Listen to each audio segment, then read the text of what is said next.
OnePlus just released the OnePlus 7 with some pretty impressive specs, but most importantly, it has a hidden, internal, mechanical front-facing camera. Today we're going to delve deep inside the OnePlus 7, find that camera, and see how the robotic contraption functions from the inside. And we'll see what a totally transparent OnePlus 7 would look like. This video is sponsored by Audible. Let's get started.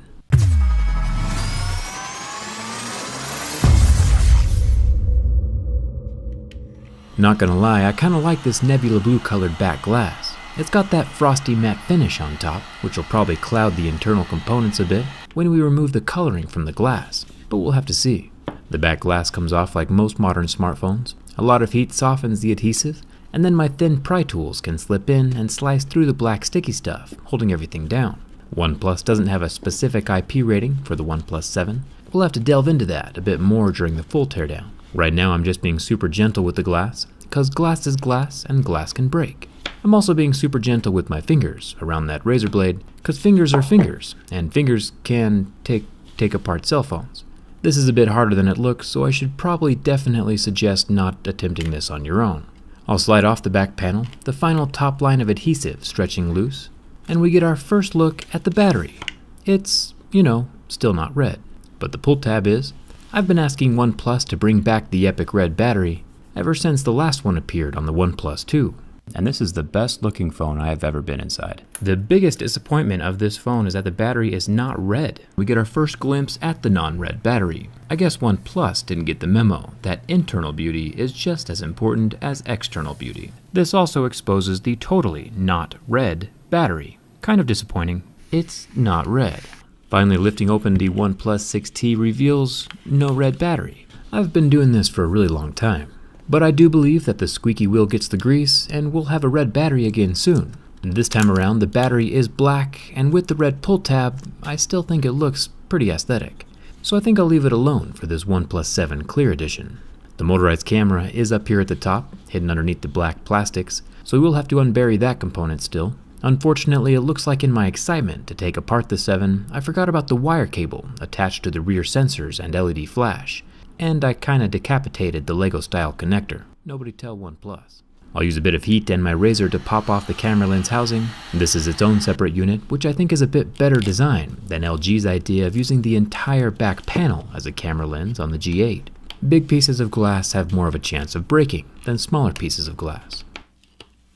The OnePlus 7 Pro has 10 Phillips head screws holding down the top plastics, then the black plastic panel can come off. It looks like the NFC coil is positioned right above the motorized front camera. This camera looks very similar to the one we saw inside the Vivo NexS. It also had a motorized pop-up camera. Let's see how it operates. I can turn the phone on at this point. Even in its undressed state, it'll still function. I'll make sure not to touch the exposed circuits. The camera looks like it's operating on a stepper motor system, spinning its threaded shaft to raise and lower the camera in and out of the phone. The camera itself has a flexible ribbon that moves up and down alongside the camera when the selfie taking is activated. Eventually, if the OnePlus 7 Pro camera is constantly moving, a warning will pop up saying to protect the front camera, we need to not activate it so frequently. Probably because the electric motors generate heat, and if the constant raising and lowering loads heat the motor up too much, it'll burn itself out sooner. Where was I?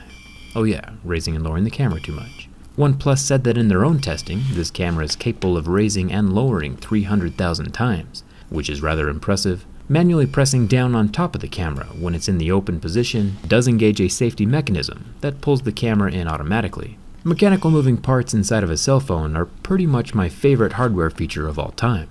One of my favorite software features, though, that OnePlus has added to the top pull-down menu is Zen Mode, which allows you to put your phone in a notification-free, totally locked-down mode for 20 minutes, disconnected from social media notifications and the internet, and you can't access anything for those 20 minutes. Only phone calls and the camera app will work when Zen Mode is enabled. It physically restricts yourself from accessing the distractions on your smartphone. This goes hand in hand with a recent audiobook I've been listening to on Audible, and thanks to Audible for sponsoring this video. It's called The Shallows, What the Internet is Doing to Our Brains by Nicholas Carr. He talks about neuroscience and the plasticity of our brain and the way our brains are adapting to receive information. He says that the little hits that social media and news headline blips give us are actually changing our ability to concentrate on larger projects and inhibit our ability to develop those longer-term connections in our brain. It's a super interesting listen. You can get this or any other audiobook for free, plus 2 Audible originals when you try Audible for 30 days.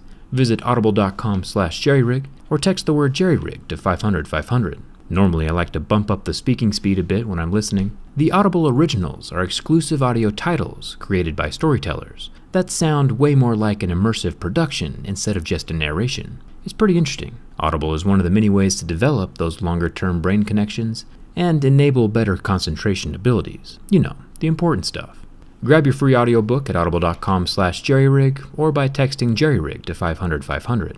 The free books are always yours to keep, even if you cancel your membership.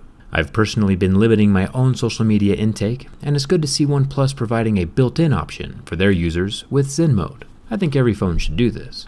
Let's get back to making a clear OnePlus 7. The color on glass smartphones isn't dyed into the glass, like on a stained glass window. It's coated on the underside of the glass, and shines through the glass to give the phone color. Sometimes it's a powder coat, sometimes it's a weird paint, but more often than not it's just a laminate layer that's adhered to the glass. And that's the case with this Nebula Blue OnePlus 7 Pro. I can use my heat gun, once again, to soften the adhesive layer and then peel it up in one large chunk. It's a tedious process since the adhesive layer is pretty strong, and I don't want to flex the glass too much or it might shatter into a million pieces. But it is rather satisfying to see the blue coloring come up in one massive piece. Thumbs up for that. The logo and text are still etched into the glass itself, so honestly, it really wouldn't be hard for OnePlus to make a clear version of the phone themselves. Just saying, it's already ready. The glass itself is clouded, so from a distance it kind of blurs out objects, but closer up things are clearer, just with a little matte finish. It's not totally transparent, but should still look pretty cool when we're finished. Since the NFC coil on the black plastics will be blocking our view, I'm going to unwrap it from the panel and set it off to the side. The NFC won't work anymore, of course, but I'm willing to make some sacrifices for the cooler hardware. And then with a couple of carefully planned snips from my scissors, we can keep the rest of the plastics, which have some integrated antennas and shielding for the motherboard, but still provide us with a window to the insides of the phone.